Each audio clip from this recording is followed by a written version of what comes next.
Ìwọ ló dára tó yìí, jójójó.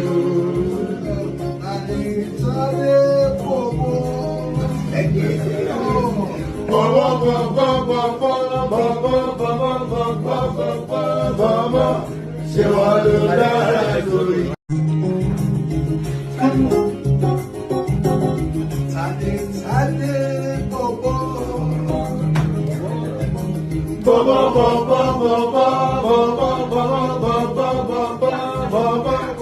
Ìwọ ló dára tó yìí,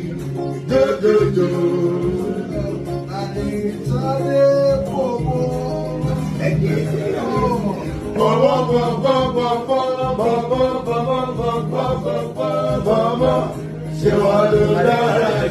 Bẹ́ẹ̀ ni o, Tadé bọ̀bọ̀ ṣé wọ́n ló dára báyìí ọmọ onírìṣà carbon copy bàbá ẹ̀yin tèmi ìyókùn ìyọ́ra o adẹ̀kú ìsinmi èní o èní á dára fún gbogbo wa nínú gbé sọnù bí ò ṣe ibi ọmọ o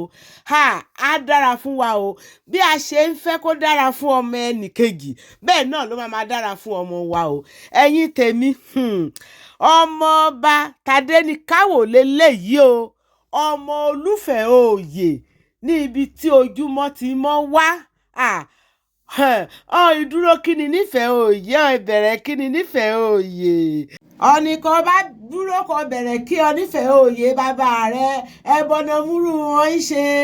òwò lọmọ olódò kan tẹ́rẹ́rẹ́ ọmọ olódò kan tààràrà kó dé ìyìnkùlé olúfẹ̀ kó dà bàtà ọmọ rúmọlẹ̀ ọmọ onírèṣà ọmọ Ọ̀jájá mo kì ọ́ sílé iye rẹ̀ wẹ̀ kí mo gún ọmọ amúlàmẹ́gì sójúṣe yẹ fínà níta alágbẹ̀dẹ òkọ́ ẹ̀kọ́ bá wọn fínà àìwo ṣeun kọ́ọ̀dẹ̀ bá wọn fínà wọn á lò ṣeun ẹ̀yin tèmi mo ní kí n fi àsìkò yìí rán yín létí o kí n dẹ̀ fi àsìkò yìí pe gbogbo yín sí àkíyèsí ọ̀la lóde òní yìí ọ̀la òun ni ọjọ́ òbí ọmọọba Tadenikawo kẹ wá pàdé o kẹjá bá pàdé ní ibi ọjọ́ òbí o ká bá ṣe ọjọ́ òbí rẹ̀ lọ́la ká bá ṣe kó dùn kó lárinrin káàkiri lórí ibẹ̀ gẹ́gẹ́ bí ìṣe wa o ẹ jọ̀wọ́ ẹ̀yin tèmi láti wákàtí yìí láti sìn tẹ́ bá ti ń wo fídíò yìí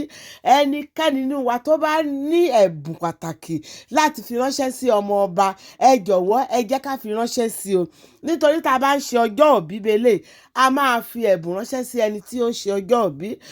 ọmọọba Tadenikawo olólùfẹ́ wa ẹ jẹ́ ká fi ẹ̀bùn ránṣẹ́ sí o ohunkóhun tá a bá mọ̀ láti fi ránṣẹ́ sí ọmọọba òun ni mo fẹ́ ká fi ránṣẹ́ sí o kò sẹ́ni tó rán mi níṣẹ́ o èmi ni mo rán ara mi o ẹ wò tó bá dẹ̀ ní ẹni tó ní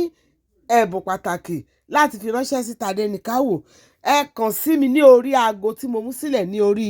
ètò lédè Èkìtì yìí àti ní orí aago tó wà ní Ayaba Táíwò Adébáyọ̀ ọmọ Èkìtì kété ní Facebook yìí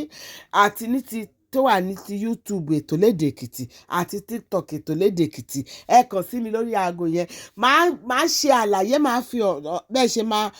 bí ẹ̀bùn yín bó ṣe máa dé ọwọ́ ọmọọba Tadenikawo ṣe ti gbọ́ ẹ̀yin tèmi kẹ́ bá mi kí o wípé ó kú oríire ó kú ọdún ó kú yèdún o ẹ̀mí Tadé tó ṣe ọdún yìí á tún ṣe àmọ́dún o ẹ̀mí rẹ̀ á gùn á pẹ́pẹ́pẹ́ o á dórí ìtẹ́ bàbá rẹ̀ o káre o ọmọọba Tadenikawo carbon copy bàbá Adésọjí Adérẹ̀mí Adégbìtẹ́ ọmọ tó gba gbogbo orúkọ tó